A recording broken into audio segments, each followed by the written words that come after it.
നല്ലൊരു പ്രഭാതത്തിനായിട്ട് ദൈവത്തെ നമുക്ക് മഹത്വപ്പെടുത്താം. അതിൽ തന്നെ കടന്നു വന്ന എല്ലാവരോടുമുള്ള നന്ദി അറിയിക്കട്ടെ. ഇന്ന് ഈ വർഷത്തെ നമ്മുടെ ധ്യാനം ദൈവസന്നിധിയിൽ ഏറ്റവും അനുഗ്രഹപ്രദമായിരിക്കുവാൻ തക്കവണ്ണം നമുക്ക് പ്രാർത്ഥിക്കാം. ഇപ്പോൾ നമ്മൾ പാടിയതുപോലെ അജമോ മാടോ ചങ്ങാലിയോ കുറുപ്രാവിൻ കുഞ്ഞുങ്ങളെയോ ദൈവമേ നിന്റെ സന്നിധിയിൽ എനിക്ക് കാഴ്ചയർപ്പിക്കാനായിട്ടില്ല. ശമോന്റെ ഭവനത്തിലേക്ക് വന്ന പാവനിയായ സ്ത്രീയെ പോലെ 2 തുള്ളി കണ്ണുനീര് മാത്രമേ എൻ്റെ പക്കലുള്ളൂ. ദൈവത്തിൻ്റെ സന്നിധിയിലേക്ക് നമ്മളായിരിക്കുമ്പോൾ നമ്മെ തന്നെ തിരിച്ചറിയാം. ഈ ഒരു ധ്യാനം നമുക്കൊരു ഉണർവിൻ്റെ, ഒരു പുതിയ ചിന്തയുടെ, ഒരു മാനസാന്തരത്തിൻ്റെ അനുഭവമായി തീരട്ടെ എന്ന് പ്രാർത്ഥിക്കുന്നു. ബഹുമാനപ്പെട്ട ജോജോച്ചനെ ഞാൻ പരിചയപ്പെടുത്തേണ്ട കാര്യമില്ല. അച്ഛൻ പലതവണ ദേവാലയത്തിലേക്ക് വന്നിട്ടുണ്ട്. ഏറ്റവും അഭിമാനത്തോടു കൂടി, ഏറ്റവും സ്നേഹത്തോടു കൂടി തന്നെ അച്ഛനെ ഈ ഒരു അവസരത്തിനായിട്ട് ദൈവം നിയോഗിച്ചതിന് പ്രത്യേകമായിട്ട് ദൈവത്തോട് നന്ദി പറയുന്നതോടൊപ്പം അച്ഛനെ നിങ്ങളുടെ മുൻപാകെ ഒരിക്കൽ കൂടി ഈ ഒരു നിയോഗത്തിനായിട്ട് വിളിക്കുവാൻ സാധിച്ചതിൽ പ്രത്യേകമായ നന്ദി, സ്നേഹം, അത് സ്വീകരിച്ചതിനുള്ള നന്ദി, സ്നേഹം അറിയിക്കുന്നു. അച്ഛനെ ഞാനും സഹപാഠികളാണെന്ന് എനിക്കറിയാമല്ലോ. ഞങ്ങൾ സെമിനാരിയിൽ ഒരുമിച്ച് പഠിച്ചതാണ്. അച്ഛനോട് നമ്മൾ കാലം മുതലല്ല, സെമിനാരി ഞങ്ങൾ കണ്ട സമയം മുതൽ ഒരു സഹോദര ബന്ധമാണ് ഞങ്ങൾ തമ്മിലുള്ളത്. എനിക്ക് അച്ഛനെ മറ്റുള്ളവരുടെ മുമ്പിൽ എപ്പോഴും പരിചയപ്പെടുത്തുന്നതിൽ ഒത്തിരി സന്തോഷമുണ്ട്. കാരണം ദൈവം ഒരുപാട് അനുഗ്രഹങ്ങൾ കൊടുത്തിട്ടുള്ള ഒരു വൈദികനാണ്. അച്ഛൻ്റെ അറിവും വേദശാസ്ത്രത്തിലും അതുപോലെ തന്നെ വേദപുസ്തകത്തിലുള്ള അച്ഛൻ്റെ ആരാധന ജീവിതത്തിലും ആരാധനയുടെ കാര്യങ്ങളിലുള്ള അച്ഛൻ്റെ അറിവ് അത് മറ്റുള്ളവർക്ക് പകർന്നു കൊടുക്കുന്നതിന് എപ്പോഴും അച്ഛന് സന്തോഷമുള്ള കാര്യമാണ്. അതുകൊണ്ട് തന്നെ അച്ഛൻ്റെ അറിവും അച്ഛൻ്റെ ജ്ഞാനവും ഏറ്റവും നല്ല രീതിയിൽ നമ്മുടെ മുമ്പിൽ പകർന്നു തരുവാൻ ഒരു അവസരമായി തീരട്ടെ എന്ന് പ്രാർത്ഥിക്കുന്നു. അച്ഛനെ സ്നേഹത്തോടെ ഇന്നത്തെ ധ്യാനത്തിനായിട്ട് ക്ഷണിക്കുന്നു. എല്ലാവരും വളരെ ഹൃദയപൂർവ്വം ഈ വചനങ്ങളെ സ്വീകരിക്കുവാനും പ്രാർത്ഥനയോടുകൂടി ഈ സമയം മാറ്റിവെക്കുവാൻ നമുക്ക് സാധിക്കട്ടെ.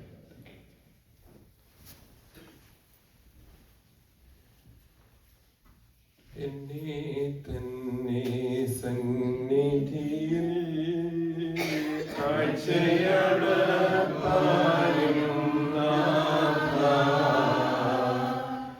എന്നെ നിനക്കു സുഗന്ധമതായി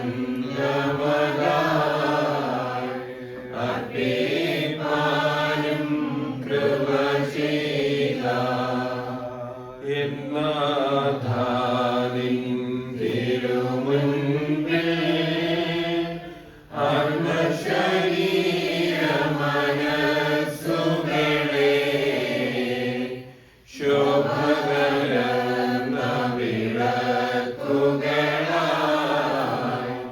ഞാൻ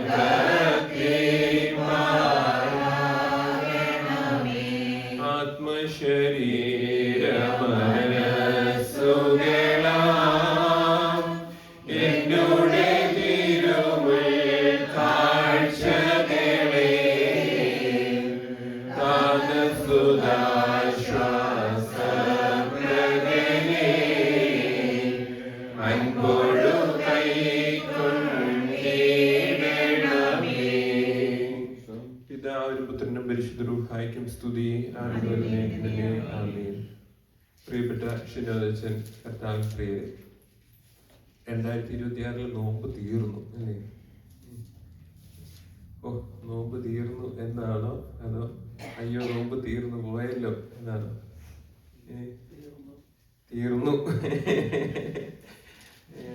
അതുകൊണ്ട് തന്നെ ഞാൻ അല്പസമയം നിങ്ങളുമായിട്ട് ഒന്ന് പങ്കിടാമെന്ന് വിചാരിക്കുന്ന ഈ ഒരു വിഷയം ഈ വർഷത്തെ നോമ്പിനെ പറ്റിയല്ല, ഇനി വരാനിരിക്കുന്ന നോമ്പുകളെ പറ്റി കൂടെ ആണ് എന്ന് ഒരു ആമുഖം ഞാൻ പറയുകയാണ്. കാരണം നോമ്പ് നമ്മള് എല്ലാ വർഷവും അല്ലേ, ഓരോ ഞായറാഴ്ചയും ഓരോ ആഴ്ചയുടെ ഒരു റിന്യൂവൽ ഡേ എന്നതുപോലെയാണ് ഓരോ വർഷത്തിന്റെയും ഒരു റിന്യൂവൽ പീരീഡ് ആണ് വലിയ നോമ്പ് എന്ന് പറയുന്നത്.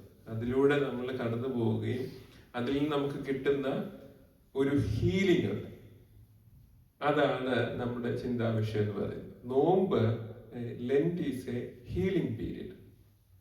നോമ്പിന് ഒരു സൗഖ്യദാനത്തിന്റെ ഒരു അവസ്ഥ ആണ്. അങ്ങനെ ഈ നോമ്പ് തീരുമ്പോൾ നിങ്ങൾക്ക് അങ്ങനെ ഫീൽ ചെയ്യുന്നുണ്ടോ? എവിടെങ്കിലും ഒരു സൗഖ്യം കിട്ടിയതായിട്ട് തോന്നുന്നുണ്ടോ? നോമ്പ് ഒരു സൗഖ്യദാനത്തിന്റെ അവസ്ഥയായിട്ടാണ് വേദപുസ്തകം തന്നെ നമ്മളെ പഠിപ്പിക്കുന്നത്. നമുക്കറിയാം, യെശയ്യാ പ്രവചനം 58-ാം അധ്യായത്തിലാണ് നോമ്പിനെ പറ്റി പറയുന്ന വളരെ റാഡിക്കലായിട്ടുള്ള, അത് നമ്മുടെ പാട്ടുകളിനകത്തും പ്രാർത്ഥനകളിനകത്തും എല്ലാം ആവർത്തിച്ചു വരുന്ന ഒരു സംഗതി, എങ്ങനെ നോമ്പ് നോക്കണം എന്നുള്ളത്.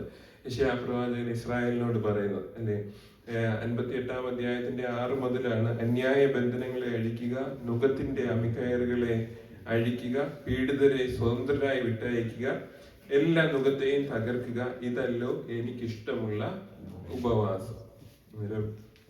ഇസ്രായേല് എങ്ങനെ ഉപവസിക്കണമെന്ന് യെശയ്യാ പ്രവാചകൻ അവരെ പഠിപ്പിക്കുകയാണ്. വിശക്കുന്നവന് അപ്പം നുറുക്കി കൊടുക്കുക. ഇതൊക്കെ നമ്മുടെ നോമ്പിന്റെ നമസ്കാരക്രമത്തിനകത്ത് പാട്ടായിട്ട് തന്നെ വരുന്നുണ്ടല്ലേ. വിശക്കുന്നവന് അപ്പം കൊടുക്കുക, അലഞ്ഞു നടക്കുന്ന സാധുക്കളെ വീട്ടിൽ ചേർത്തുകൊള്ളുക, നഗ്നനെ കണ്ടാൽ അവനെ ഉടുപ്പിക്കുന്നതും നിന്റെ മാംസരക്തങ്ങളായിരിക്കുന്നവർക്ക് നിന്നെ തന്നെ മറയ്ക്കാതെ ഇരിക്കുന്നതും അല്ലയോ? അതല്ലയോ നോമ്പ്? അതല്ലയോ ഉപവാസം എന്നാണ് യെശയ്യാ പ്രവാചകൻ ചോദിക്കുന്നത്. അത് കഴിഞ്ഞിട്ടാണ് ശ്രദ്ധിക്കേണ്ടത്: അപ്പോൾ നിന്റെ വെളിച്ചം ഉഷസ് പോലെ പ്രകാശിക്കും, നിന്റെ മുറിവുകൾക്ക് വേഗത്തിൽ പൊറുതി വരും. Your wounds will be healed rapidly. പെട്ടെന്ന് തന്നെ മുറിവുകൾക്ക് ശമനം വരും എന്നുള്ളതാണ്. അത് കഴിഞ്ഞിട്ട് ഒരു വാചകം കൂടെ ഉണ്ട്: നിന്റെ നീതി നിനക്ക് മുന്നായി നടക്കും, യഹോവയുടെ മഹത്വം നിന്റെ പിൻപടയായിരിക്കും. അല്ലേ? നമുക്ക് മുമ്പേ പോകുന്നത് നമ്മുടെ നീതിയാണോ, നമ്മുടെ പുറകെ വരുന്നത് യഹോവയുടെ പിൻപടയാണോ എന്നുള്ളത് കൂടെ നമ്മൾ ചിന്തിക്കണം. നമ്മളൊക്കെ ചെല്ലുന്നതിന് മുമ്പേ നമ്മുടെ കിംവദന്തികള് നമ്മൾ ചെല്ലുന്നതിനേക്കാൾ മുമ്പേ നമ്മൾ ചെല്ലേണ്ടിടത്ത് ചെല്ലും. അല്ലേ? നമ്മുടെ ശത്രുക്കള് നമ്മുടെ പുറകെയും കാണും. ഇവിടെ പറയുന്നത്, നന്നായിട്ട് നോമ്പ് നോക്കി കഴിഞ്ഞാൽ നീതി നിന്റെ മുന്നായിട്ട് നടക്കും, യഹോവയുടെ മഹത്വം നിന്റെ പിൻപടയായിരിക്കും എന്നുള്ളതാണ്. നമ്മുടെ ചിന്താ വിഷയം ഇതാണ്: നിന്റെ മുറിവുകൾ വേഗത്തിൽ പൊറുതി വരുമെന്നുള്ളതാണ്. നോമ്പ് മുറിവുകളെ പൊറുപ്പിക്കുന്നതാണ്, അല്ലെ? അല്ലെങ്കിൽ മുറിവുകളെ ഉണക്കുന്നതാണ്. വൂണ്ട് ഹീലിംഗ് എന്നുള്ളത് നോമ്പിന്റെ ഒരു ലക്ഷ്യമാണ്. നോമ്പിന് പല ലക്ഷ്യമുണ്ട്. നോമ്പാൽ വാനേറാമെന്നോ തീടുന്നേലിയ എന്ന് നമ്മള് പാട്ടിനകത്ത് പാടും, അല്ലേ? നോമ്പാൽ സ്വർഗം നേടാം എന്ന് അത് വേറൊരു ലക്ഷ്യമാണ്. നോമ്പ് രോഗസൗഖ്യം ആകണമെന്നുള്ളത് വേറൊരു ലക്ഷ്യമാണ്. ഇത് തന്നെ വേദപുസ്തകത്തിൽ പല ഭാഗത്ത് വരുന്നുണ്ട്. ഇപ്പം ദാവീദിന്റെ പ്രാർത്ഥന എടുത്ത് നോക്കിക്കഴിഞ്ഞാൽ ദാവീദ് പ്രാർത്ഥിക്കുന്നത് എന്തുവാ? നിർമ്മലമായൊരു ഹൃദയം എന്നിൽ പുതുതാക്കണം, അല്ലേ? എന്റെ നിലവിലുള്ള ഹാർട്ട് എനിക്കൊന്ന് മാറ്റി അതൊന്ന് ഹീൽ ചെയ്ത് തരണം എന്നാണ് ദാവീദ് പ്രാർത്ഥിക്കുന്നത്. ഈ യോവേൽ പ്രവാചകൻ പറയുന്നുണ്ട്, നിങ്ങളുടെ ഹൃദയങ്ങളെ തന്നെ മുറിച്ച് ഹൃദയങ്ങളെ തന്നെ തുറന്ന് യഹോവയുടെ മുമ്പാകെ കാണിക്കുക. നിങ്ങളുടെ ഹൃദയങ്ങളെ തന്നെ കീറി എന്നാ പറയുന്നത്. വസ്ത്രങ്ങളെ കീറുകയല്ലേ. ഈ ഇസ്രായേല് വിഷമം വരുമ്പം വസ്ത്രങ്ങളെ കീറുകയും തലയിൽ പൂഴി വാരിയിടുകയും ചെയ്യും. എന്തിനാ?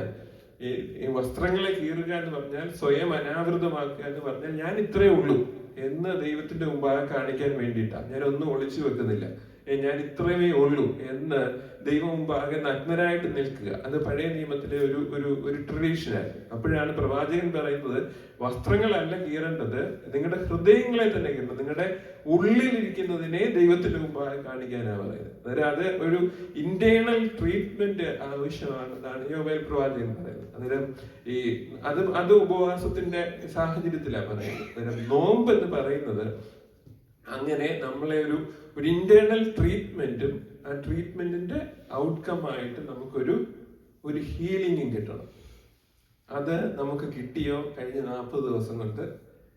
അത് വരുന്ന വർഷങ്ങളിൽ, വരുന്ന നോമ്പുകളിൽ അത് കിട്ടാൻ നമുക്ക് എങ്ങനെ പരിശ്രമിക്കാൻ പറ്റണം എന്നുള്ളതാണ് നമ്മളൊന്ന് ആലോചിക്കാൻ പോകുന്നത്. നമുക്കറിയാം, നോമ്പിന്റെ there are 3 pillars for Lent. നോമ്പിന്റെ 3 തൂണുകളുണ്ട്. എന്തോ നോമ്പിന്റെ 3 തൂണുകൾ?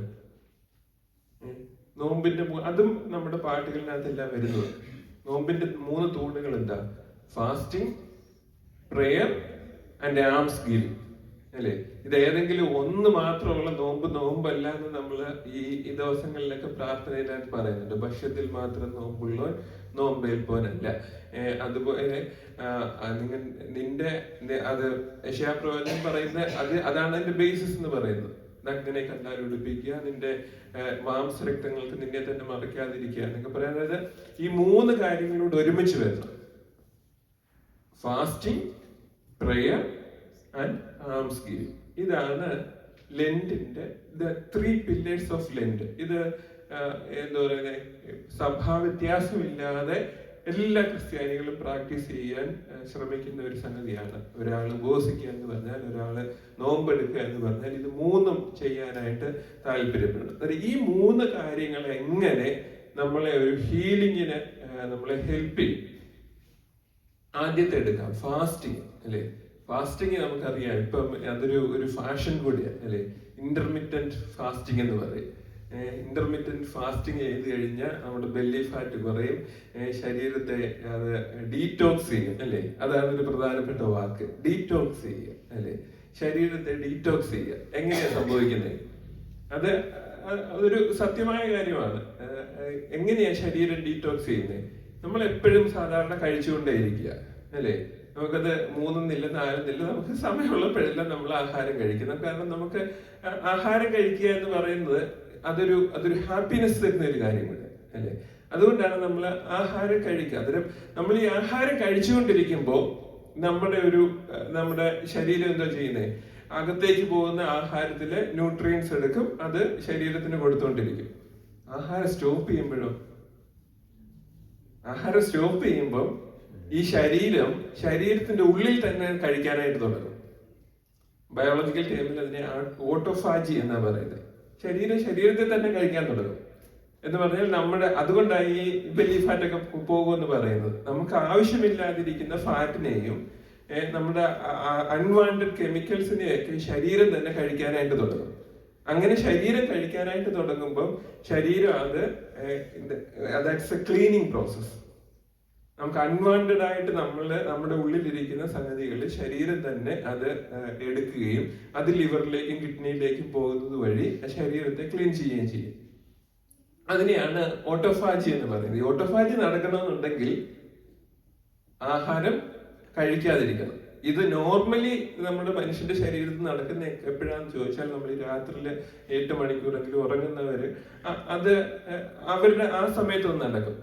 പക്ഷെ അതിനപ്പുറത്തേക്ക് നമ്മൾ ഒരു 4-5 മണിക്കൂറും കൂടെ അധികം കൊടുക്കാന്നുണ്ടെങ്കിൽ ഈ ഓട്ടോഫാജി കൂടുതലായിട്ട് നടക്കും, ഡീറ്റോക്സിങ് നടക്കും, അല്ലെ? അന്നേരം നമ്മള് ഈ ആഹാരം ആവശ്യമുള്ളതും ആവശ്യമില്ലാത്തതും ഒക്കെ കഴിച്ച് നമ്മുടെ ശരീരത്തിന് ആവശ്യത്തിൽ കൂടുതൽ ഫാറ്റ് നമ്മള് റെസിഡ്യൂ ആയിട്ട് അവിടെ വെച്ചിട്ടുണ്ട്. അതിനെ വല്ലപ്പോഴും ഒക്കെ ഡീറ്റോക്സ് ചെയ്ത് ഇതിനെ ക്ലീൻ ചെയ്ത് കളയണം. അതാണ് ഈ ഫാസ്റ്റിംഗ് എന്ന് പറയുന്നതിന്റെ ഫിസിക്കലായിട്ടുള്ള ഇമ്പോർട്ടന്റ്.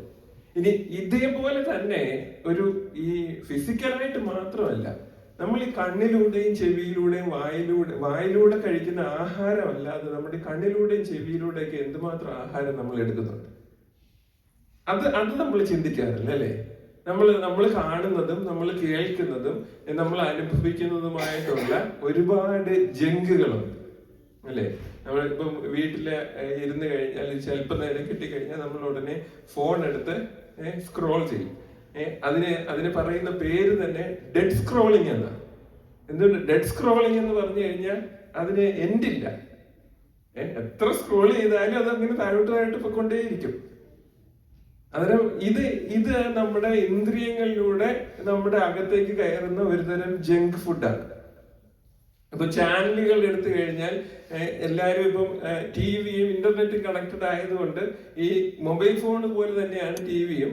അതിനും ഒരു ലിമിറ്റ് ഇല്ല. പ്രത്യേകിച്ച് കുഞ്ഞുങ്ങളൊക്കെ ഈ കാർട്ടൂൺ കണ്ടിരിക്കുന്ന സമയത്ത് ഒരു കാർട്ടൂൺ ബോറെങ്കിൽ വേറെ എണ്ണത്തിലേക്ക് പോകാം, ഇങ്ങനെ സ്കിപ്പ് ചെയ്ത് പൊക്കൊണ്ടേയിരിക്കാം.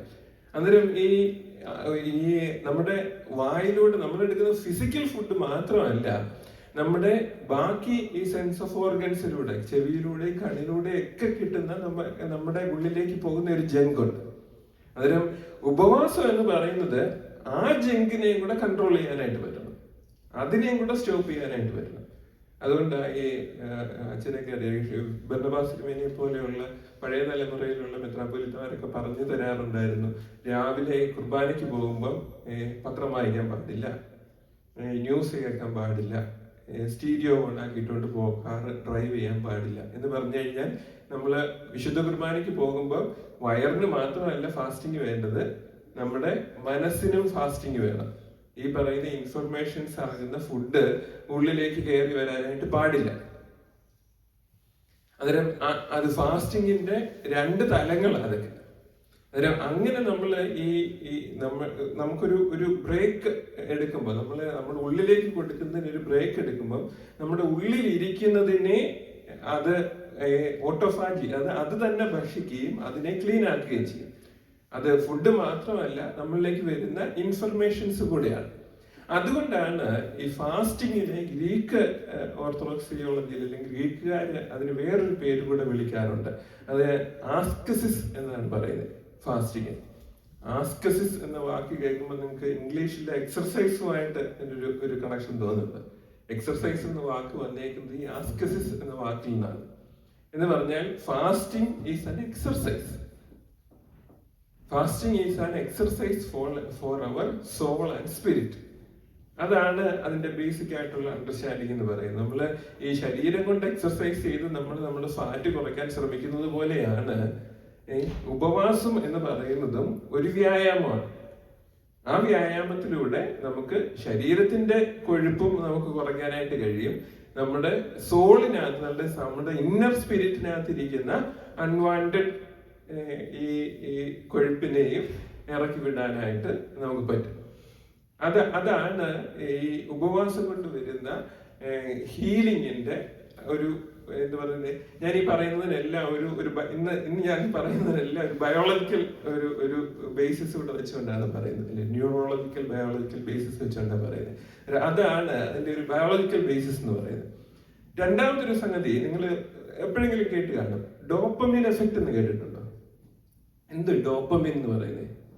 ഡോപ്പമിൻ എന്ന് പറയുന്നത് നമ്മുടെ തലച്ചോറിനകത്തുള്ള ഒരു കെമിക്കലാണ്. അത് ന്യൂറോൺസ് ആണ് അത് ബിൽഡ് ചെയ്യുന്നത്. സത്യം പറഞ്ഞാൽ നമ്മൾ ഈ ജീവിക്കുന്നതും നമ്മൾ ഈ കാര്യങ്ങൾ ചെയ്യുന്നതും എല്ലാം ഈ ഡോപ്പമിന്റെ കൺട്രോളിലാണ്. അതായത് ഹാപ്പിനെസ് റിവാർഡ്, ഇതാണ് ഡോപ്പമിന്റെ ഫങ്ഷൻ എന്ന് പറയുന്നത്. ഒരു കാര്യം ചെയ്യുമ്പോൾ അതിനകത്ത് ഹാപ്പിനെസ് കിട്ടും എന്ന് നമുക്കറിയാം, അതുകൊണ്ട് അത് ചെയ്യുന്നു. അത് ചെയ്ത് കഴിയുമ്പോൾ നമ്മുടെ തലച്ചോറിന് ഒരു റിവാർഡ് കിട്ടും. റിവാർഡ് കിട്ടുമെന്ന് തലച്ചോറ് നമ്മളോട് പറയും, അതുകൊണ്ട് നമ്മളത് ചെയ്യാൻ പോകും. പക്ഷെ ഈ ഡോപ്പമിനുള്ള ഒരു പ്രോബ്ലം എന്താണെന്ന് ചോദിച്ചു കഴിഞ്ഞാൽ, ഈ ഡോപ്പമിൻ എഫക്റ്റ് കണ്ടിന്യൂസ് ആയി കഴിയുമ്പോൾ ഇറ്റ് മേക്സ് അഡിഷൻ. നമ്മൾ ഈ 4 മണിയാകുമ്പോൾ അല്ലെങ്കിൽ രാവിലെ എഴുന്നേറ്റ ഉടനെ ഒരു കോഫി വേണം, അല്ലേ? അല്ലെങ്കിൽ വൈകിട്ട് 4 മണിയാകുമ്പോൾ ഒരു കോഫി വേണം. ഇത് കിട്ടിയില്ലെന്നുണ്ടെങ്കിൽ നമ്മുടെ തലച്ചോറ് പറയും, നിനക്ക് സന്തോഷമില്ല, നിനക്ക് സന്തോഷമില്ല എന്ന് തലച്ചോറ് പറഞ്ഞു. അപ്പൊ നമ്മൾ ഡള്ളാകും. ഇത് ചെയ്യുന്നത് ഈ ഡോപ്പമിനാണ്. ഇനി ഈ ഡോപ്പമിന്റെ എഫക്റ്റിനെ പറ്റി ഒരു പരീക്ഷണത്തിലൂടെ പറയണമെന്നുണ്ടെങ്കിൽ ഇങ്ങനെ ഒരു നായയെ മണി അടിച്ച് കേൾപ്പിച്ചിട്ട് ഫുഡ് കൊടുക്കുക. അന്നേരം ഈ കുറച്ചു നേരം കഴിഞ്ഞിട്ട് ഈ ഫുഡ് ഇല്ലാതെ തന്നെ മണി അടിക്കുമ്പം നായയുടെ തലച്ചോറ് പറയും, നിനക്ക് അവിടെ ഫുഡുണ്ട് എന്ന് പറയും. അപ്പൊ ഈ നായയെ ട്രെയിൻ ചെയ്യാനായിട്ട് ഈ മണി അടിച്ചിട്ട് ഫുഡ് കൊടുക്കാതിരുന്ന് നോക്കിക്കേ. അപ്പൊ ഒരാഴ്ച അങ്ങനെ ചെയ്തു കഴിഞ്ഞാൽ ഈ മണി അടിക്കുന്നതിന് പിന്നെ ശ്രദ്ധിക്കത്തില്ല. ഉപവാസത്തിൽ ഇതൊക്കെ തന്നെയാണ് ചെയ്യുന്നത്. നമ്മള് കോഫി അധികമായിട്ട് കുടിക്കുന്നവരാന്ന് വിചാരിച്ചോ? 9 മണിയാകുമ്പോൾ ഒരു കോഫി, 2 മണിയാകുമ്പോൾ ഒരു കോഫി, ആഹാരം കഴിഞ്ഞിട്ടൊരു കോഫി, 4 മണിക്കൊരു കോഫി എന്ന് വിചാരിക്കുന്നവരാണെങ്കിൽ നമ്മൾ തന്നെ ഒന്ന് കൺട്രോൾ ചെയ്യുക. ഞാൻ ഇന്ന് അങ്ങനെ കോഫി കുടിക്കുന്നില്ല, ദിവസം 1 ഗ്ലാസ് ആയിട്ട് കുറയ്ക്കുക. അപ്പൊ വൈകിട്ടത്തെ അർജി വരുമ്പം ഞാൻ എൻ്റെ തലച്ചോറിനോട് പറയും, ഞാൻ രാവിലെ 1 ഗ്ലാസ് കുടിച്ചു. അടുത്ത ദിവസവും അതേപോലെ രാവിലെ 1 ഗ്ലാസ് കുടിക്കുക. പിന്നുള്ള അർജികളിലെല്ലാം നമ്മൾ തലച്ചോറിനോട് പറയും, നീ ഇന്ന് 1 ഗ്ലാസ് കുടിച്ചു.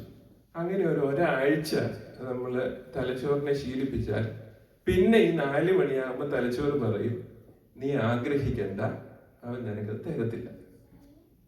നിനക്കത് കിട്ടത്തില്ല എന്ന് പറയും. അതിന് ഇതാണ് ഫാസ്റ്റിങ്ങിലൂടെ കിട്ടേണ്ട ഹീലിംഗ് എന്ന് പറയുന്നത്. നമുക്കറിയാം, നമുക്ക് ഈ ആഹാരത്തോട് മനുഷ്യനൊരു താല്പര്യം, അത് ആ ഹാപ്പിനെസ്സിൽ നിന്ന് വരുന്നതാണ്. പക്ഷെ നമ്മൾ ഈ ഫാസ്റ്റിംഗ് പീരീഡിൽ നമ്മൾ എന്തോ പറയുന്നേ, നിനക്കത് കിട്ടത്തില്ല എന്ന് നമ്മൾ തലച്ചോറിനോട് പറയുക. there is a cause. ഇത് വിശുദ്ധമായ സമയമാണ്, അതുകൊണ്ട് നിനക്ക് പഴയതുപോലെ ഞാൻ ആഹാരം തരത്തില്ല, നീ അവിടെ സമാധാനമായിട്ടിരിക്കുക എന്ന് ബ്രെയിനിനോട് പറയുക. അപ്പൊ അതൊരു ശീലമാക്കാന്നുണ്ടെങ്കിൽ ഇത് കഴിയുമ്പോഴും നമുക്ക് ഈ ആഹാരത്തോടുള്ള അമിതമായ താല്പര്യം കുറയണം. അവിടെയാണ് നമ്മുടെ ഹീലിംഗ് നടക്കുന്നതെന്ന് പറയുന്നത്. പക്ഷെ അൺഫോർച്ചുനേറ്റ്ലി നമ്മുടെ ഒരു രീതി എന്തുവാ, ഈസ്റ്റർ അങ്ങോട്ട് കഴിഞ്ഞ് കുർബാന അങ്ങോട്ട് കഴിഞ്ഞ് ചെന്ന് അതുവരെ ഉണ്ടായിരുന്നതിന്റെ എല്ലാം കണക്ക് തീർക്കുന്ന രീതിയിലുള്ള ഒരു ഫുഡിങ് അല്ലേ. അതോടുകൂടി നമ്മുടെ നോമ്പല്ല. ഇതിന് പലരും പേഴ്സണലായിട്ട് എന്നോട് പറഞ്ഞിട്ടുണ്ട്, ഈ നോമ്പ് കാലത്ത് എല്ലാം കൺട്രോൾ ചെയ്യാം. പക്ഷെ അത് കഴിഞ്ഞിട്ട് അത് ഇമോഷൻസ് കൺട്രോൾ ചെയ്യുന്നതിനെ പറ്റിയാ പറയുന്നത്.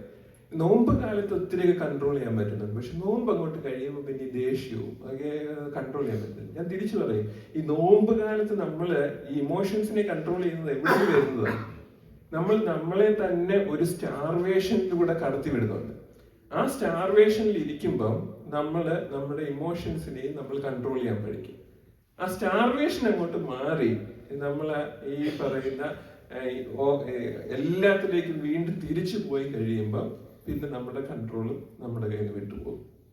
അന്നേരം ഈ ഫാസ്റ്റിംഗ് എന്ന് പറയുന്ന ലെൻഡൻ പീരീഡിൽ നമ്മളൊരു ഫാസ്റ്റിംഗ് പ്രാക്ടീസ് ചെയ്യുമ്പം, അതുകൊണ്ടായി ആസ്കസിസ് എന്നുള്ള വാക്കിന് അതിനായിട്ട് പ്രത്യേകതയല്ല. ഒരു മാസം തുടർച്ചയായിട്ട് എക്സർസൈസ് ചെയ്തുകൊണ്ടിരുന്നാൽ നമ്മുടെ ഫിസിക്കൽ ബെനിഫിറ്റ് നമുക്ക് തിരിച്ചറിയാൻ പറ്റും. എപ്പോ നമ്മൾ ആ എക്സർസൈസ് സ്റ്റോപ്പ് ചെയ്യുന്നു, ഇതെല്ലാം ഉൾട്ടായിരിക്കും, തിരിച്ച് റിവേഴ്സ് ആയിട്ട് പോകും. അത് ഫിസിക്കൽ എക്സർസൈസിന്റെ കാര്യം പറയുന്നത് പോലെ തന്നെയാണ് സ്പിരിച്വൽ എക്സർസൈസും. അത് ചെയ്തുകൊണ്ടിരിക്കുമ്പം നമുക്ക് ആ ഒരു ക്ലാരിറ്റിയും നമുക്ക് നമ്മുടെ മൈൻഡിന് ഒരു കൺട്രോളും ഒക്കെ കിട്ടും.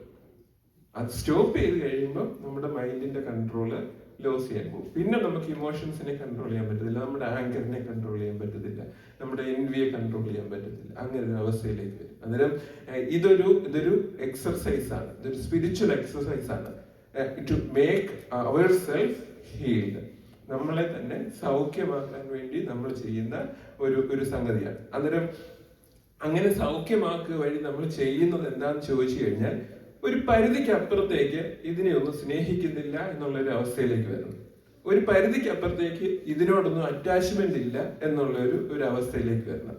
ഈ തിയോളജിക്കകത്ത് ഒരു വാക്കുണ്ട്, സന്യാസവുമായിട്ട് ബന്ധപ്പെടുത്തിയ ഒരു വാക്കാണെന്ന് വേണമെങ്കിൽ പറയാം. പക്ഷെ സന്യാസത്തിന്റെ മാത്രമല്ല, നമ്മളൊക്കെ പ്രാക്ടീസ് ചെയ്യേണ്ടത് അപ്പാത്തേയ്യ എന്ന് പറയും അല്ലെ.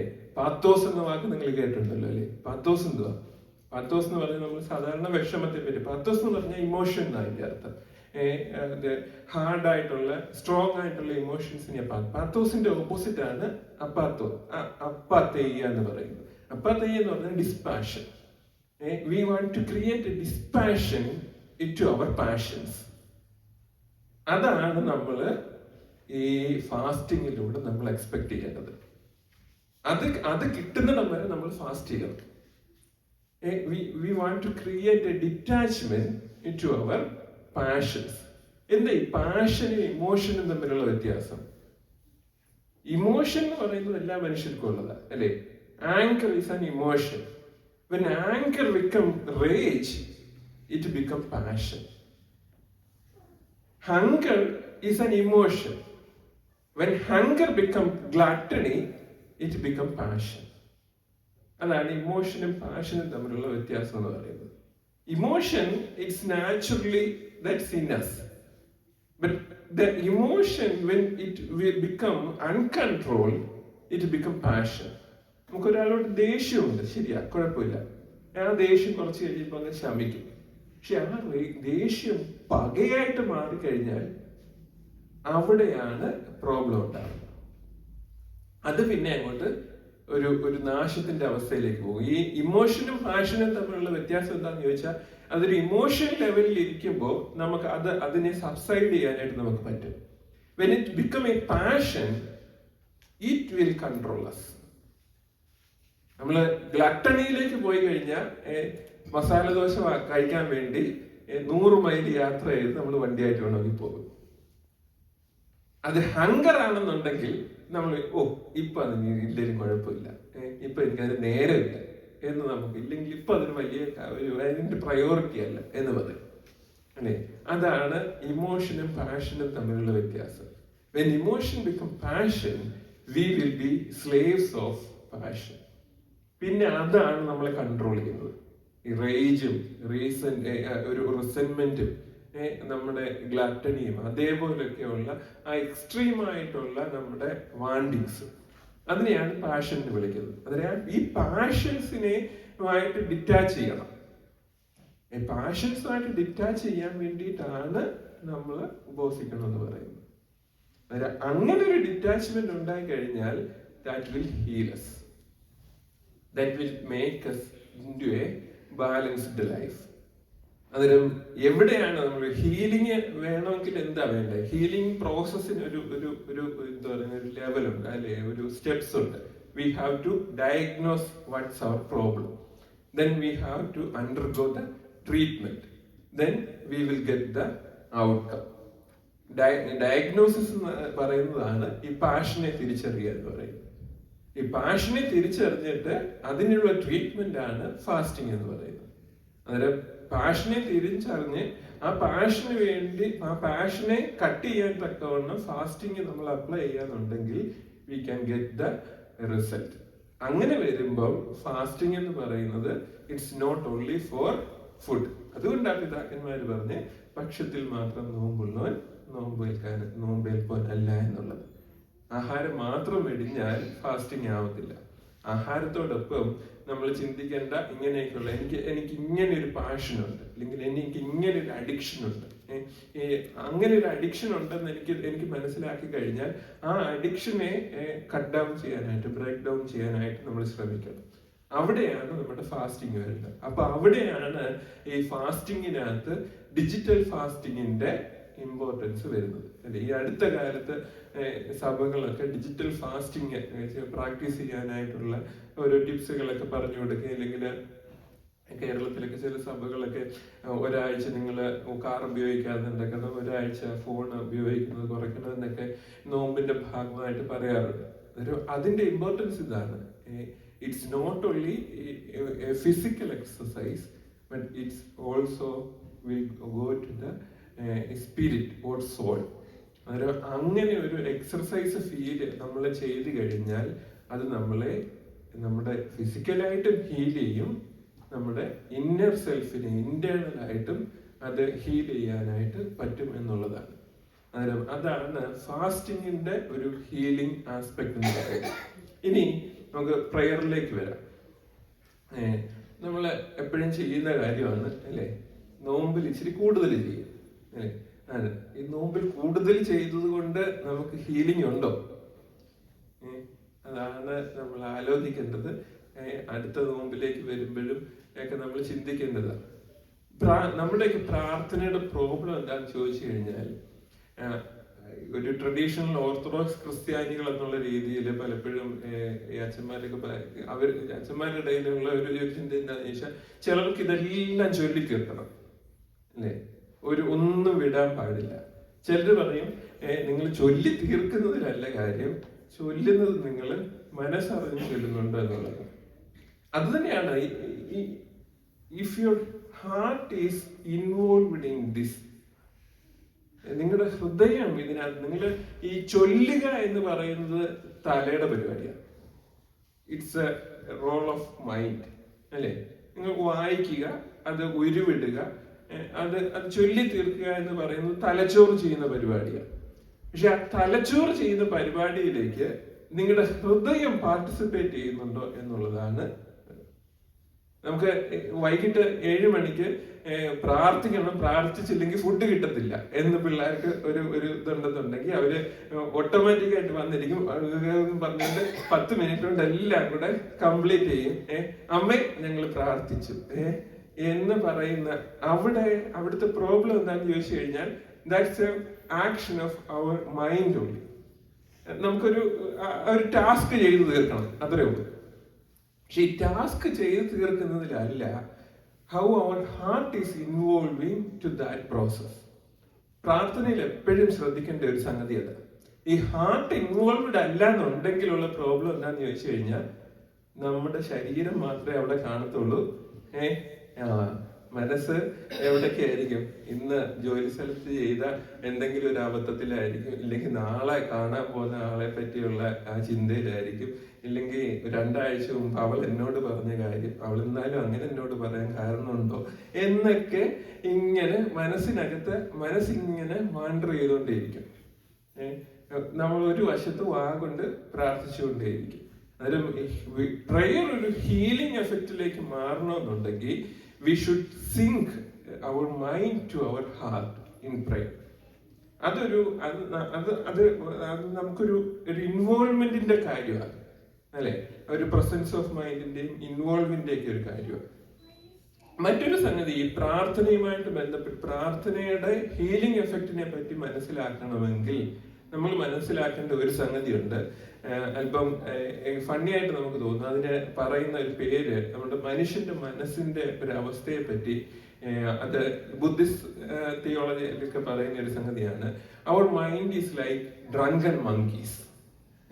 അതുകൊണ്ട് മങ്കി മൈൻഡ് എന്ന് പറയുന്ന ഒരു പ്രതിഭാസമുണ്ട്.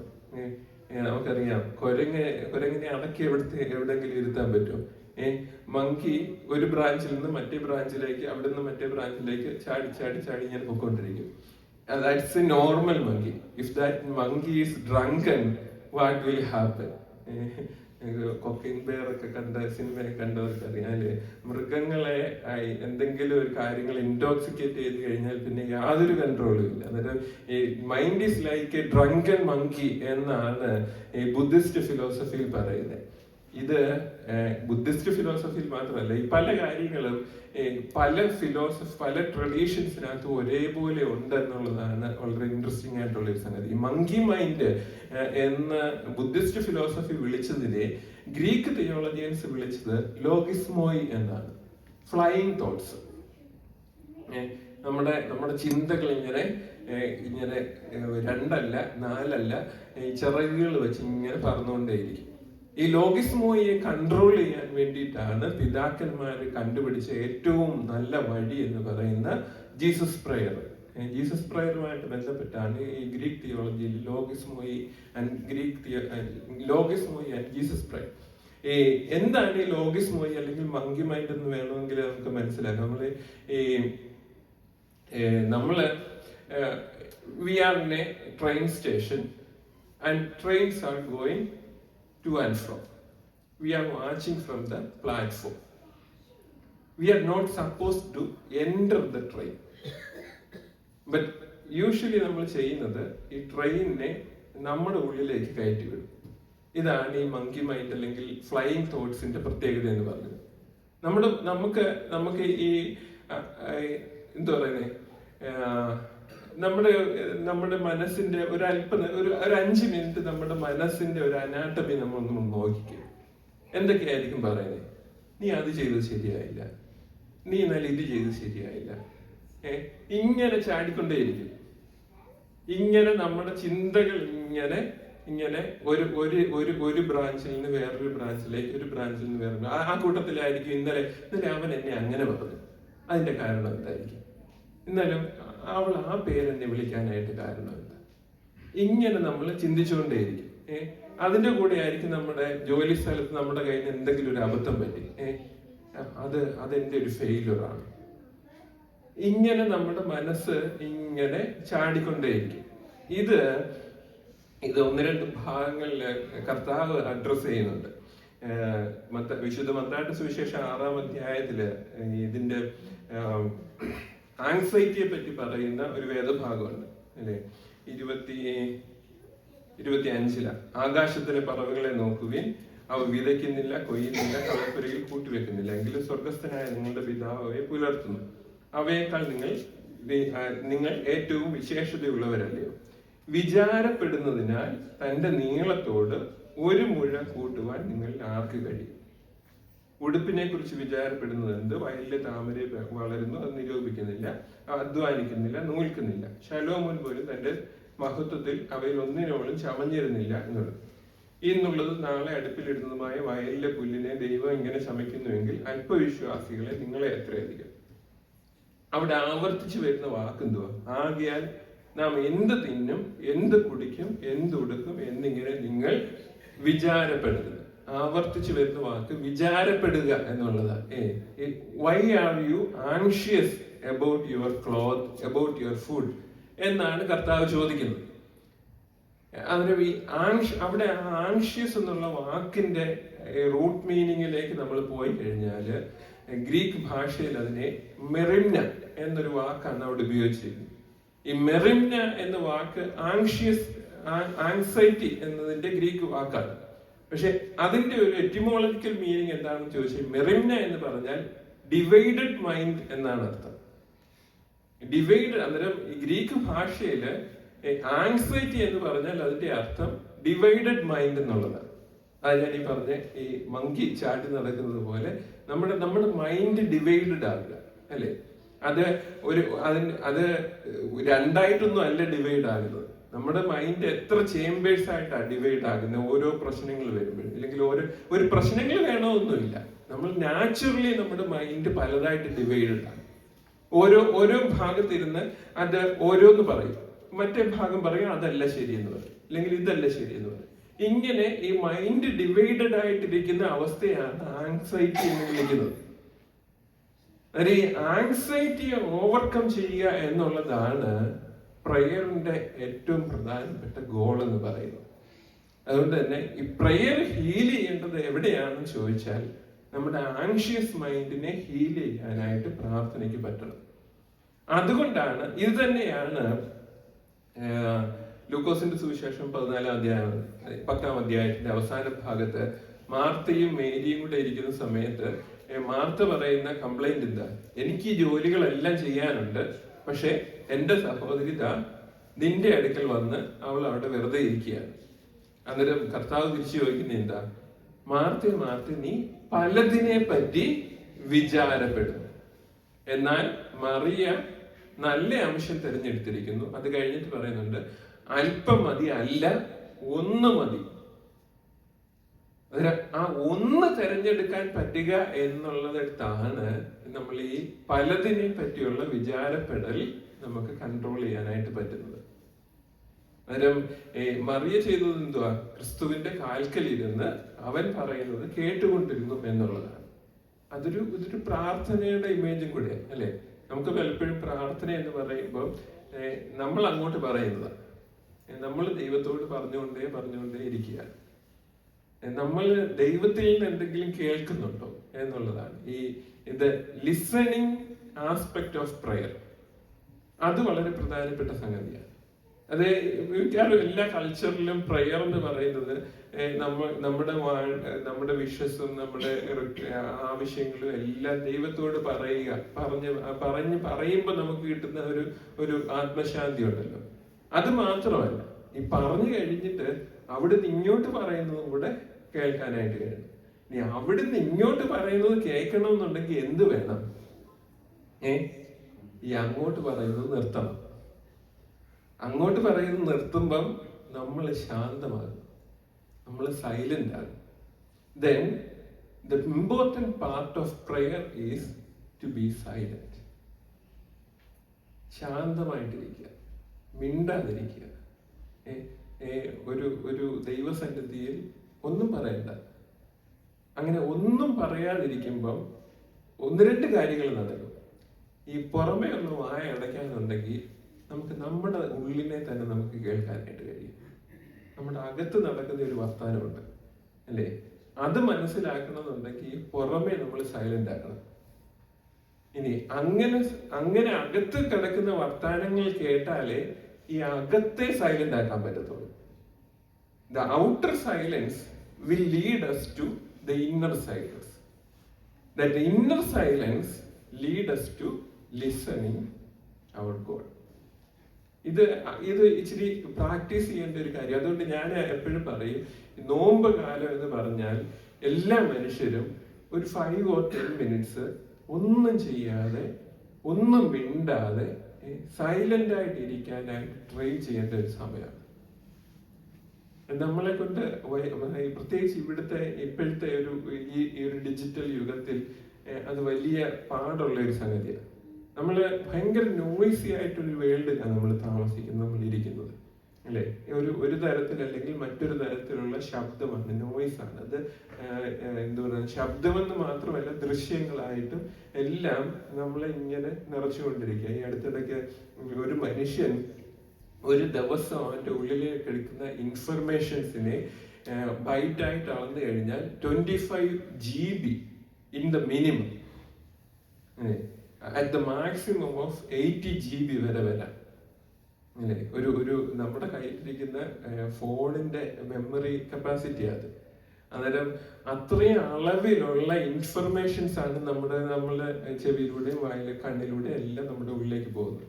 That's a noise around our world എന്ന് പറയും, സറൗണ്ട് അവർ വേൾഡ് എന്ന് പറയും. അന്നേരം അങ്ങനെ ഒരു നോയ്സി ആയിട്ടുള്ള ഒരു വേൾഡിൽ നിശബ്ദത ശീലിക്കുക എന്ന് പറയുന്നത് വളരെ പ്രധാനപ്പെട്ട സംഗതിയാണ്. ഈ പ്രയറിന്റെ പാർട്ടായിട്ട് നിശബ്ദത, പ്രത്യേകിച്ച് ഇവിടുത്തെ കുഞ്ഞുങ്ങളെ നിരീക്ഷിക്കുന്നതിൽ ഞാൻ മനസ്സിലാക്കുന്ന ഒരു സംഗതി, ഈ കുട്ടികൾക്ക് ഒരല്പസമയം പോലും വെറുതെ ഇരിക്കാൻ അവർക്ക് പറ്റത്തില്ല. In the next moment they will say, അമ്മ ബോറടിക്കുന്നു, അല്ലേ? ഇപ്പൊ ബോറില്ല, TV ഒന്ന് ഓഫ് ചെയ്ത് ചോദിക്കുക, അവരുടെ കയ്യിലിരിക്കുന്ന ഗാഡ്ഗറ്റ്സ് ഇനി വാങ്ങിച്ചു ചോദിക്കുക. അടുത്ത നിമിഷം അവർ പറയും it's boring, it's good to be bored എന്നുകൂടെ പഠിപ്പിക്കണം. അല്പനേരം ഇതൊന്നും ഇല്ലാതെ, ഈ ശബ്ദങ്ങളൊന്നും ഇല്ലാതെ നിശബ്ദമായിട്ടിരിക്കാൻ ശീലിക്കുക. അതുകൂടെ പ്രാർത്ഥനയുടെ ഭാഗമാക്കാനായിട്ട് പറ്റണം. ഈ കുടുംബ പ്രാർത്ഥനയൊക്കെ ചെയ്യുമ്പം നമ്മൾ 15-20 മിനിറ്റ് നമ്മൾ പാട്ട് പാടും, വേദോത്സവം വായിക്കും, നമ്മുടെ കുടുംബ പ്രാർത്ഥനയൊക്കെ നിർവഹിക്കും. അത് കഴിഞ്ഞിട്ട് എല്ലാവരും കൂടെ ഒരു 2 മിനിറ്റ് സ്റ്റില്ലായിട്ട് അവിടെ ഒന്ന് ഇരുന്ന് നോക്കിക്കേ, ഒന്ന് ശീലിച്ച് നോക്കിക്കേ. നമുക്ക് ഉണ്ടാകുന്ന ഒരു ഇന്നർ ഫീലിംഗ്, ആ റിന്യൂവൽനെസ്, അത് ഭയങ്കരമായിരിക്കും. നമുക്ക് പറഞ്ഞറിയിക്കാൻ പറ്റാത്തൊരു ഫീല് നമുക്ക് മനസ്സിലാക്കാൻ പറ്റും. കാരണം നമ്മൾ ഈ ഉണർന്നിരിക്കുന്ന എല്ലാ സമയത്തും ഒന്നുകിൽ നമ്മുടെ വാ സംസാരിക്കുന്നുണ്ട്, അല്ലെങ്കിൽ നമ്മുടെ ഇന്നർ മൗത്ത് ഇങ്ങനെ സംസാരിച്ചുകൊണ്ടേയിരിക്കുക. നമുക്കറിയാം, നമുക്ക് പലപ്പോഴും ഒരു ഡിസിഷൻ മേക്കിങ്ങിന് ഒരു ക്ലാരിറ്റി കിട്ടുന്നില്ല. ഓഫീസിലാണെങ്കിൽ നിങ്ങൾ എന്താ ചെയ്യുന്നത്? എല്ലാത്തിൽ നിന്നും ഒരല്പസമയം എല്ലാം ഒന്ന് കട്ട് ചെയ്യും. എന്നിട്ട് നമ്മൾ മാത്രമായിട്ട് നമ്മുടെ ക്യൂബിക്കിളിൽ നിന്നും ഒന്ന് ശാന്തമായിട്ട് ചിന്തിക്കുക.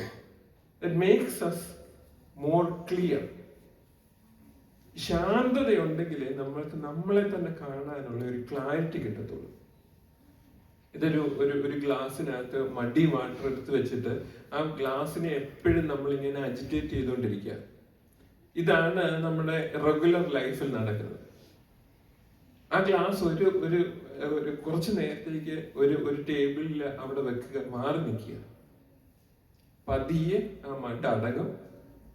അപ്പോൾ ആ വാട്ടർ ട്രാൻസ്പെറന്റ് ആയിട്ട് മാറും. ഇതുപോലെയാണ് നമ്മുടെ ഈ ഇന്നർ സെൽഫ്. നമ്മളിങ്ങനെ എപ്പോഴും അജിറ്റേറ്റഡ് ആണ്. അത് നമ്മുടെ പേഴ്സണൽ ആയിട്ടുള്ള തിങ്കിങ്ങുകളും, നമ്മുടെ ഓഫീസ് കാര്യങ്ങളും, ജോലി കാര്യങ്ങളും, നമ്മുടെ പള്ളി കാര്യങ്ങളും എല്ലാം, പല കാര്യങ്ങളിലും നമ്മൾ ഇങ്ങനെ എപ്പോഴും അജിറ്റേറ്റഡ് ആയിട്ട് ഇരിക്കുകയാണ്. പക്ഷെ ഒരല്പസമയം എല്ലാ ദിവസവും അല്ലെങ്കിൽ വല്ലപ്പോഴും ഒക്കെ നമുക്ക് വേണം ഈ അജിറ്റേഷൻ ഒന്ന് സ്റ്റോപ്പ് ചെയ്തിട്ട് ഇതെല്ലാം ഒന്ന് അടങ്ങി നമുക്കൊരു ക്ലാരിറ്റി, നമുക്കൊരു ട്രാൻസ്പെറൻസി കിട്ടാനായിട്ട്, നമുക്ക് നമ്മളെ തന്നെ ഒന്ന് കാണാനായിട്ട് പറ്റണം. അത് ഈ പ്രയറിൽ നിന്ന് നമുക്ക് കിട്ടണം. അവിടെയാണ് ഈ പ്രയർ നമ്മൾ ഹീൽ ചെയ്യുന്നത് പറയുന്നത്. അത് ഇനി പ്രയറിന്റെ ഹീലിംഗ് ആസ്പെക്റ്റിനോട് കൂടി ചിന്തിക്കേണ്ട ഒരു സംഗതിയാണ് പരിശുദ്ധ കുമ്പസാരം. കുമ്പസാരത്തിനെ വിളിക്കുന്നത് തന്നെ it's A sacrament of healing എന്ന് തന്നെയാണ്. കുമ്പസാരം കൊണ്ട് ഒരു സൗഖ്യം ലഭിക്കുന്നുണ്ട്. ന്യൂറോളജിക്കലി ചിന്തിച്ചാൽ അതുണ്ട് എന്നുള്ളതാണ്.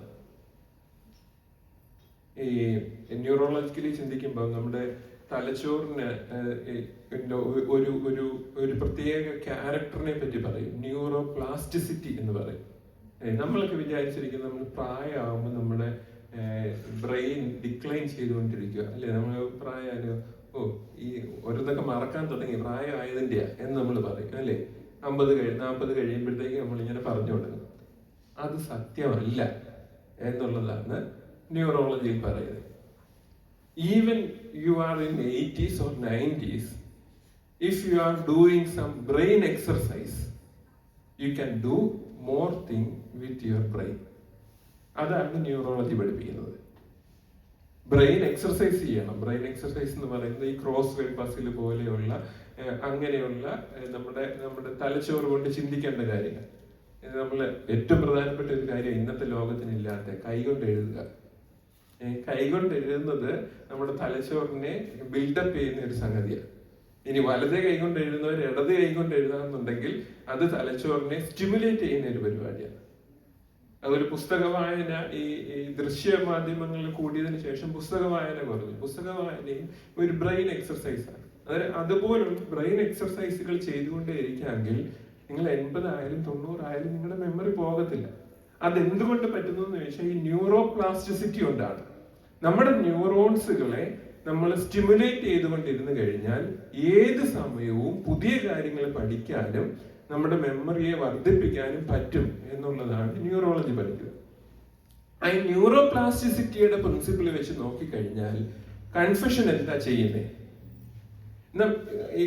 when we develop some habits, ഈ ന്യൂറോൺസുകള് ആ ഹാബിറ്റ് ചെയ്യാൻ വേണ്ടി ഇറ്റ് വിൽ അതൊരു ഹൈവേ പോലെ പെരുമാറും. ഞാൻ പറഞ്ഞല്ലോ 4 മണിയാകുമ്പം കോഫി കുടിക്കണം. അതൊരു ശീലമായി കഴിഞ്ഞാൽ നമ്മൾ ശാരീരികമായിട്ടോ മാനസികമായിട്ടോ അധ്വാനിക്കൊന്നും വേണ്ട. നമ്മൾ ഓട്ടോമാറ്റിക്കായിട്ട് നമ്മൾ കോഫി മെഷീൻ്റെ അടുക്ക പോകും, ഇല്ലെങ്കിൽ കോഫി ഉണ്ടാക്കി നമ്മൾ കുടിക്കും.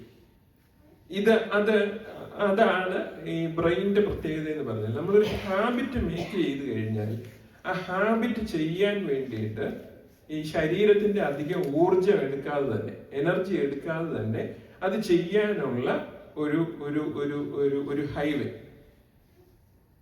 അത് ബ്രെയിൻ ഇങ്ങനെ കീപ്പ് ചെയ്തുകൊണ്ട് വെച്ചോണ്ടിരിക്കും. Then we should think about our bad habits. നമ്മൾ ഫോൺ എടുത്ത് നമ്മളൊരു കാര്യം കണ്ടുകൊണ്ടിരിക്കുക. അപ്പൊ നമ്മുടെ മനസ്സ് പറയും നീ അന്നേരം നമ്മളത് മാറ്റി വെച്ചാലും നമ്മുടെ മനസ്സ് നമ്മളോട് പറയും നീ അത് കണ്ടോ എന്ന് പറയും. നമ്മളന്നേരം നമ്മൾ വലിയ സ്ട്രെയിൻ ഒന്നും ഇല്ലാതെ ആ ഹാബിറ്റ് ചെയ്യാനുള്ള ഒരു താല്പര്യം നമ്മുടെ മനസ്സിലുണ്ടാകും. അത് ബ്രെയിനിന്റെ വയറിങ്ങിന്റെ ഒരു പാർട്ടാണ്. When we do a thing as a habit, the brain will create a highway to do it, a neuron highway. കുംഭസാരത്തിൽ എന്തോ നമ്മൾ ചെയ്യുന്നത്? നമ്മുടെ ബാഡ് ഹാബിറ്റിനെ നമ്മൾ റെക്കഗ്നൈസ് ചെയ്യുക. When we recognize that is a bad habit, that neuro highway will break up. അതെങ്ങനെയാണെന്ന് ചോദിച്ചു കഴിഞ്ഞാൽ there is a term that when you എന്താ പറയുന്നത്, tell it to tame it എന്ന് പറയും. നിങ്ങൾക്കൊരു കാര്യത്തെ ടേം ചെയ്യണമെന്നുണ്ടെങ്കിൽ നിങ്ങൾ ആദ്യം അത് ടെൽ ചെയ്യണം. കുംഭസാരത്തിൽ ചെയ്യുന്നത് എന്തുവാ? നമ്മുടെ ഒരു ബാഡ് ഹാബിറ്റിനെ നമ്മൾ മനസ്സിലാക്കിയിട്ട് അതിനെ നമ്മൾ ഇത് ഇങ്ങനെ ഒരു പ്രോബ്ലം ഉണ്ട് എന്ന് നമ്മൾ ദൈവം മുമ്പാകെ we are telling it. When you are telling it, you can tame it. ഈ ടെല്ല് ചെയ്യാതെ ഇത് മനസ്സിലിരുന്ന് കഴിഞ്ഞാൽ ഇതിനെ ഒരു നാളും നമുക്ക് ടേം ചെയ്യാൻ പറ്റത്തില്ല. ഇത് നമ്മളിങ്ങനെ ബറി ചെയ്ത് അകത്ത് വെച്ചേക്കും. ഈ ബറി ചെയ്ത് വെച്ചേക്കുന്നിടത്തോളം കാലം ഇതൊരു ലൂപ്പാണ്. നിങ്ങളത് ചെയ്യും, അതിൻ്റെ ഒരു ഇന്നർ ഷെയിം നിങ്ങൾക്ക് ഉണ്ടാകും. ആ ഷെയിം ഒരു സ്ട്രെസ് ഉണ്ടാക്കും. ആ സ്ട്രെസ്സിനെ ഓവർകം ചെയ്യാൻ വേണ്ടിയിട്ട് വീണ്ടും നമ്മളത് ചെയ്യും. അപ്പൊ അതൊരു ലൂപ്പാണ്. നിങ്ങളുടെ ജീവിതത്തിലെ ഏതെങ്കിലും ഒരു, നമുക്ക് എല്ലാവർക്കും ഉണ്ടല്ലോ നമ്മുടെ മൈൻഡിന്റെ ഒരു ഹിഡൻ സ്പോട്ടിൽ എന്തെങ്കിലുമൊക്കെ ഷെയിംഫുൾ ആയിട്ടുള്ള തിങ്കിങ്ങൾ നമ്മൾ ആവർത്തിക്കുന്നത് കാണും. നമ്മളത് ആവർത്തിക്കുന്നതിന്റെ കാരണം എന്താണെന്ന് ചോദിച്ചാൽ, when we do that shameful thing, the brain create a stress point. Then we have to overcome that stress. For overcoming that stress, we will repeat that thing again. അതൊരു ലൂപ്പാണ്. ആ ലൂപ്പിൽ നിന്ന് പുറത്തു വരണമെങ്കിൽ you have to tell it for timing it. ഇതാണ് നമ്മൾ കുമ്പസാരം ചെയ്യുന്നത്. അങ്ങനെ നമ്മൾ അതിനെ ആ ടൈം ചെയ്യാനായിട്ട് ശ്രമിക്കുമ്പോൾ ഞാൻ പറഞ്ഞ ആ ന്യൂറോ ഹൈവേ ബ്രേക്ക് ആകും, ആ വഴി അറിയും. പിന്നെ അത് ചെയ്യാനായിട്ട് തലച്ചോറിന് ഒരു ചെറിയ ഒരു ബ്ലോക്ക് ഉണ്ടാകും. പഴയതുപോലെ വണ്ടി ഓടിച്ചു പോകാൻ പറ്റിയ റോഡല്ലത്, റോഡ് ഗട്ടറായി. അപ്പൊ തലച്ചോറ് ചെയ്യുന്നത് എന്താ? പുതിയ വഴി കണ്ടുപിടിക്കണം. പുതിയ വഴി കണ്ടുപിടിക്കാൻ തലച്ചോറ് നമ്മളോട് പറയും. അപ്പൊ നമ്മൾ കുമ്പസാരിക്കണം. കുമ്പസാരിച്ചിട്ട് നമ്മൾ പെനൻസ് എടുക്കും. എന്നിട്ട് നമ്മൾ പറയും, ഇനി ഞാനത് ചെയ്യുന്നില്ല, ഞാൻ അതിന് പകരം വേറൊരു നന്മ പ്രവൃത്തി ചെയ്യാനായിട്ട്, ഒരു വെർച്ച് ചെയ്യാനായിട്ട് തീരുമാനിക്കും. ദെൻ ബ്രെയിനകത്ത് പുതിയൊരു വഴി ക്രിയേറ്റ് ചെയ്യും. ആ വഴി ക്രിയേറ്റ് ചെയ്യണമെന്നുണ്ടെങ്കിൽ നമ്മൾ ആ കുമ്പസാരത്തിലൂടെ കടന്നു പോവുക മാത്രമല്ല, നമ്മൾ ടെല്ല് ചെയ്താൽ മാത്രം പോരാ, അതിന് പകരം വേറൊരു വെർച്ച് നമ്മൾ കണ്ടുപിടിക്കണം. ആ വെർച്ച് നമ്മൾ പ്രാക്ടീസ് ചെയ്യാൻ തുടങ്ങണം. അപ്പം ഈ കുമ്പസാരം എന്ന് പറയുന്നത് ഈ ഒരു ന്യൂറോ ഒരു മൈൻഡിൽ ചിന്തിച്ചു കഴിഞ്ഞാൽ, we are breaking the highway that created by our habits, our bad habits, and we are recreating another path for that neurons.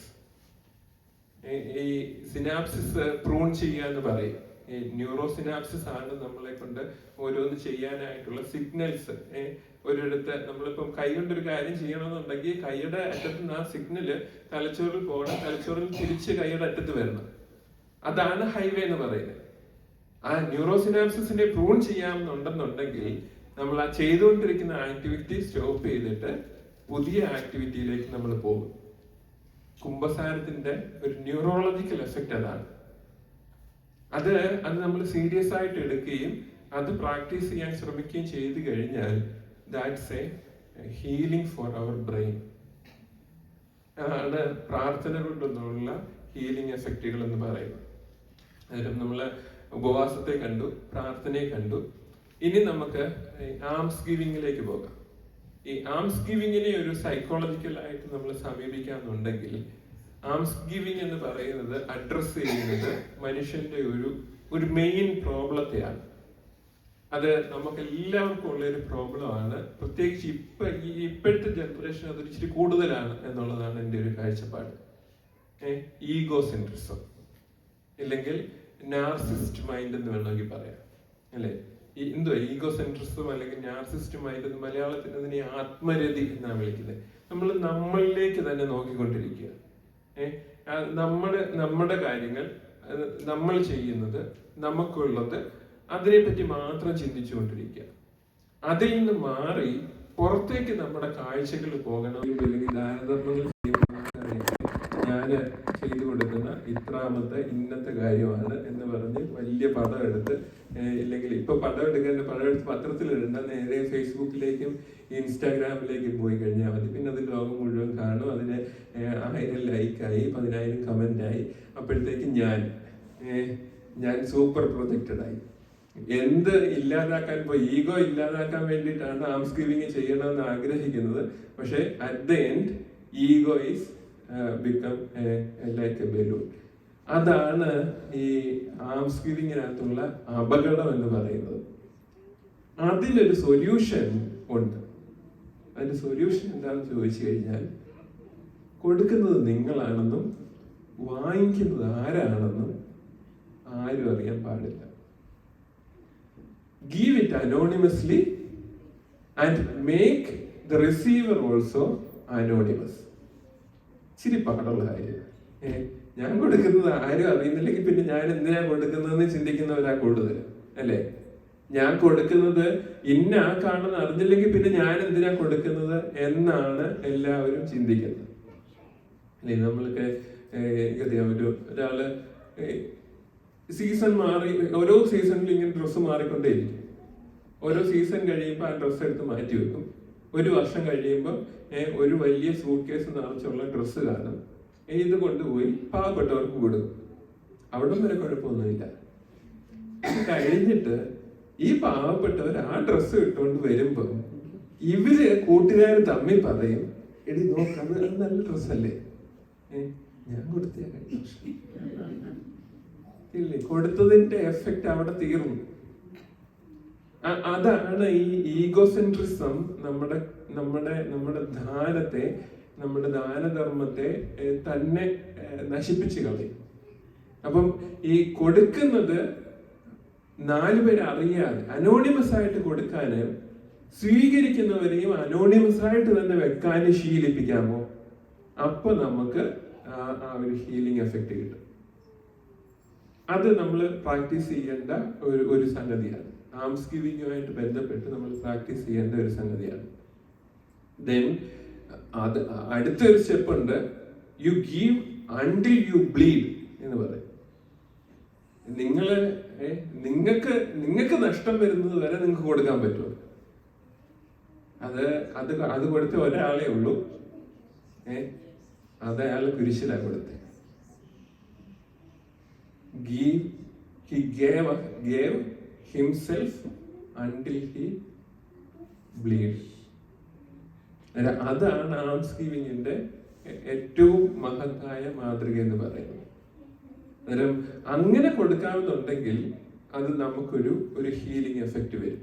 നമ്മുടെ ആ ഈഗോസെൻട്രിസം, നമ്മളിലേക്ക് മാത്രം നോക്കി നിൽക്കുന്ന, നമ്മളെ പറ്റി മാത്രം ചിന്തിക്കുന്ന ആ ഒരു രീതി മാറിക്കും. ഈ യഹൂദ പഠിപ്പിക്കലനുസരിച്ച് നമുക്കറിയാം, ഈ ഇസ്ലാമിനും യഹൂദിനും ഒക്കെ മതത്തിന്റെ ഈ ബേസിക് ആയിട്ടുള്ള നമ്മൾ ചെയ്യേണ്ട കാര്യങ്ങളിൽ പെട്ടതാണ് ആംസ് ഗിവിങ് എന്ന് പറയുന്നത്. അന്നേരം എനിക്ക് തോന്നുന്നു ഇസ്ലാമിലും ആ വാക്ക് ഏകദേശം അങ്ങനെ തന്നെ വരും. യഹൂദന്മാർക്ക് ആ വാക്ക് എന്ന് പറയുന്നത് സെദക്ക എന്നാ പറയുന്നത്. സെദക്ക എന്ന് പറഞ്ഞു കഴിഞ്ഞാൽ നമ്മൾ സാദേക്ക് എന്നുള്ള വാക്ക് അറിയാമല്ലോ അല്ലെ? സാദീക്കോ എന്ന് പറഞ്ഞാൽ നീതിമാൻ, സാദേക്ക് എന്ന് പറഞ്ഞാൽ നീതി. അതിൽ നിന്നാണ് ആംസ് ഗിവിങ്ങിന്റെ വാക്ക് സെദക്ക ഉണ്ടാവുന്നത്.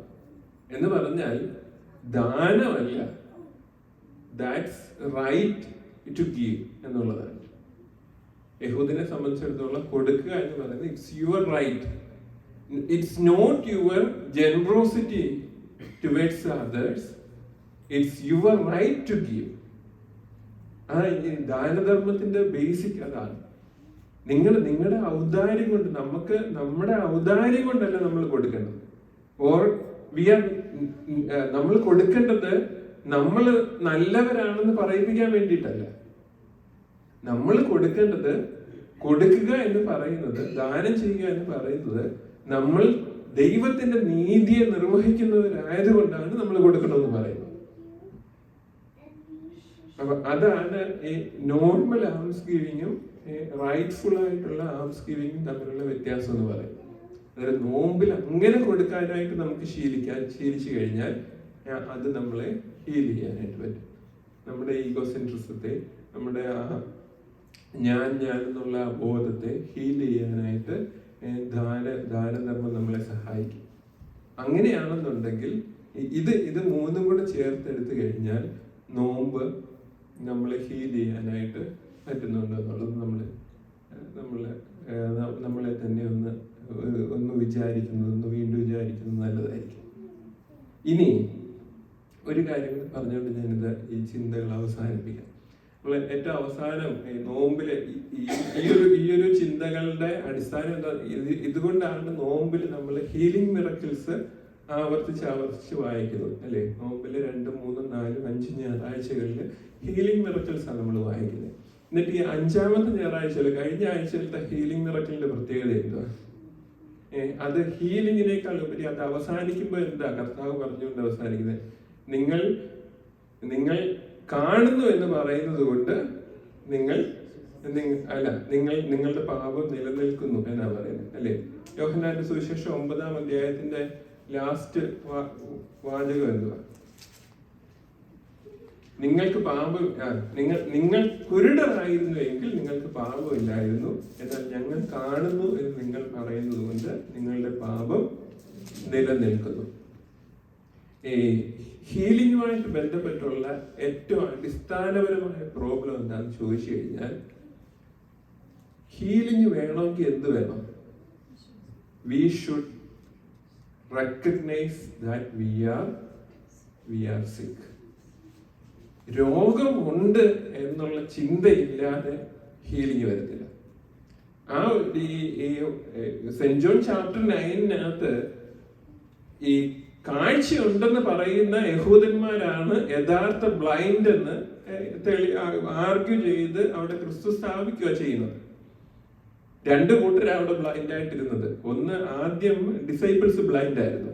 അതുകൊണ്ടാണ് ഡിസൈപ്പിൾസ് ചോദിച്ചത്, ഇവൻ അന്ധനായിട്ടിരിക്കുന്നത് ഇവൻ ചെയ്ത പാപം കൊണ്ടാണോ, ഇവന്റെ അപ്പനമ്മയും ചെയ്ത പാപം കൊണ്ടാണോ എന്ന് ചോദിക്കുന്നത്. That's a spiritual blindness of disciples. ഈ ഡിസൈപ്പിൾസിന്റെ സ്പിരിച്വൽ ബ്ലൈൻഡ്നെസ് കംപ്ലീറ്റ്ലി റിമൂവ് ആവുന്നത് towards the end of the gospel, റിസറക്ഷനിലൂടെയാണ്. പക്ഷെ യഹൂദന്മാരുടെ സ്പിരിച്വൽ ബ്ലൈൻഡ്നെസ് എന്താണെന്ന് ചോദിച്ചു കഴിഞ്ഞാൽ അവരതിനെ ലീഗലിസ്റ്റിക് ആയിട്ട് ഡീൽ ചെയ്യാനായിട്ട് തുടങ്ങി. ആ ഡീലിങ് ഒരിക്കലും അവസാനിച്ചില്ല. അതുകൊണ്ടാണ് കർത്താവ് പറയുന്നത്, നിങ്ങൾ കാണുന്നു എന്ന് പറയുന്നത് കൊണ്ട് നിങ്ങളുടെ പാപം നിങ്ങളുടെ മേലിരിക്കുന്നത്. അന്നേരം ഹീലിംഗ് വേണമെന്നുണ്ടെങ്കിൽ അതിന്റെ ബേസിക് ഫൗണ്ടേഷൻ എന്താണെന്ന് ചോദിച്ചാൽ, we should recognise that we are sick and we need to be healed. ഈ ന്യൂറോളജിക്കകത്ത് അനാസൊനോഷ്യ എന്നൊരു വാക്കുണ്ട്. അതൊരു സിക്നെസ് ആണ്. അനാസൊനോഷ്യ എന്താണെന്ന് ചോദിച്ചു കഴിഞ്ഞാൽ, സിമ്പിളായിട്ട് പറഞ്ഞു കഴിഞ്ഞാൽ, നമ്മുടെ കൈ പാരലൈസ്ഡ് ആണ്. പക്ഷെ ആ കൈ പാരലൈസ്ഡ് ആണെന്ന് മനസ്സിലാക്കേണ്ട ബ്രെയിനിന്റെ പാർട്ടും ഡാമേജ്ഡ് ആണ്. ബാക്കിയെല്ലാം ഫങ്ഷൻ ചെയ്യുന്നുണ്ട്. ഒരു കൈ പാരലൈസ്ഡ് ആണ്. ആ കൈ പാരലൈസ്ഡ് ആണ്. സാധാരണ ഫ്രോണ്ടൽ ലോബുമായിട്ട് ബന്ധപ്പെട്ടാണ് നമ്മുടെ ഇന്ദ്രിയങ്ങളുടെ മൂവ്മെന്റ് നമ്മൾ മനസ്സിലാക്കേണ്ടത്. ആ പ്രത്യേക ഭാഗം ബ്രെയിനകത്ത് അത് അവിടെയും പ്രോബ്ലം ഉണ്ടെന്നുണ്ടെങ്കിൽ നമ്മുടെ തലച്ചോറ് മനസ്സിലാക്കത്തില്ല നിങ്ങളുടെ കൈ മരവിച്ചിരിക്കാൻ അല്ലെങ്കിൽ പാരലൈസ്ഡ് ആയിരിക്കണം. അപ്പൊ ഡോക്ടർ നിങ്ങളോട് ചോദിക്കും, നിങ്ങളുടെ കൈ മൂവ് ചെയ്യാൻ പറ്റുമെന്ന് ചോദിച്ചു കഴിഞ്ഞാൽ നമ്മൾ പറയും, എന്റെ കൈ കുഴപ്പമൊന്നുമില്ല, കൈ മൂവ് ചെയ്യാം എന്ന് പറയും. പക്ഷെ എന്നിട്ട് നമ്മൾ കൈ മൂവ് ചെയ്യാനായിട്ട് ശ്രമിക്കും, പക്ഷെ കൈ മൂവ് ചെയ്യത്തില്ല. ഇതിനെയാണ് ഈ ന്യൂറോളജിക്കൽ ഒരു പ്രോബ്ലമായിട്ട് പറയുന്നത് അനാസൊനോഷ്യ എന്ന് പറയുന്നത്. അതായത് തലച്ചോറ് മനസ്സിലാക്കുന്നില്ല നമുക്ക് എവിടെയെങ്കിലും ഒരു ഫിസിക്കൽ പ്രോബ്ലം ഉണ്ടെന്നുള്ളത്. ഇത് ഈ മെമ്മറി പ്രോബ്ലം ഒക്കെ ബന്ധപ്പെട്ട് തലച്ചോറിന്റെ പ്രോബ്ലമായിട്ട് ബന്ധപ്പെട്ട് വരുന്ന ചിലർക്ക് നമ്മുടെ ശരീരത്തിൽ ചിലപ്പോൾ ഒരു മുറിവുണ്ടായി കഴിഞ്ഞാൽ അവരുടെ തലച്ചോറ് അറിയത്തില്ല അവരുടെ മുറിവുണ്ടായി എന്നുള്ളത്. അല്ലെങ്കിൽ ഒരു പ്രത്യേക ഭാഗത്ത് വേദന ഉണ്ടെന്ന് നമ്മുടെ തലച്ചോറ്, അതായത് symptoms, the brain is not recognising the symptoms the body makes. അതൊരു പർട്ടിക്കുലർ ആയിട്ടുള്ള ഒരു സിറ്റുവേഷൻ. അതിന്റെ പ്രോബ്ലം എന്താണെന്ന് ചോദിച്ചാൽ, സിംറ്റംസ് ബ്രെയിനിന് മനസ്സിലാക്കാൻ പറ്റുന്നില്ലെന്നുണ്ടെങ്കിൽ ബ്രെയിൻ വിചാരിക്കും ഐ ആം ഓക്കെ. അപ്പൊ ചികിത്സ ചെയ്യാനായിട്ട് ബുദ്ധിമുട്ടായിട്ട് വരും, റീഹാബിലിറ്റേറ്റ് ചെയ്യാൻ പറ്റത്തില്ല. ഇത് ന്യൂറോളജിക്കൽ ആയിട്ടുള്ള ഒരു പ്രോബ്ലമാണ്. ഇത് സ്പിരിച്വൽ പ്രോബ്ലമായിട്ടും വരാം. When we think we are okay, we do not want to confuse. When we think we are not doing anything wrong, we think we are spiritually okay. അല്ലേ? അന്നേരം നമ്മുടെ ജീവിതത്തിൽ നമുക്ക് വന്നു പോകാവുന്ന ഒരു എററാണത്. എനിക്ക് കുഴപ്പമൊന്നുമില്ല, എനിക്ക് പ്രശ്നമൊന്നുമില്ല എന്ന് ചിന്തിച്ച് നടക്കുന്നത്. That's more than denial. Denial എന്ന് പറയുമ്പോൾ നമുക്കറിയാം ഒരു പ്രോബ്ലം ഉണ്ടെന്ന്, പക്ഷെ നമ്മളത് ഫേസ് ചെയ്യാനായിട്ട് നമ്മൾ താല്പര്യപ്പെടുന്നില്ല. പക്ഷെ അതിനും അപ്പുറത്താണ് ഈ ഒരു ബ്രെയിൻ കണ്ടീഷൻ എന്ന് പറയുന്നത്. അതാണ് സത്യം പറഞ്ഞാൽ സെന്റ് ജോൺസ് ചാപ്റ്റർ 9 ക്രൈസ്റ്റ് ജ്യൂസിനെ അഡ്രസ് ചെയ്തുകൊണ്ട് പറയുന്നത്.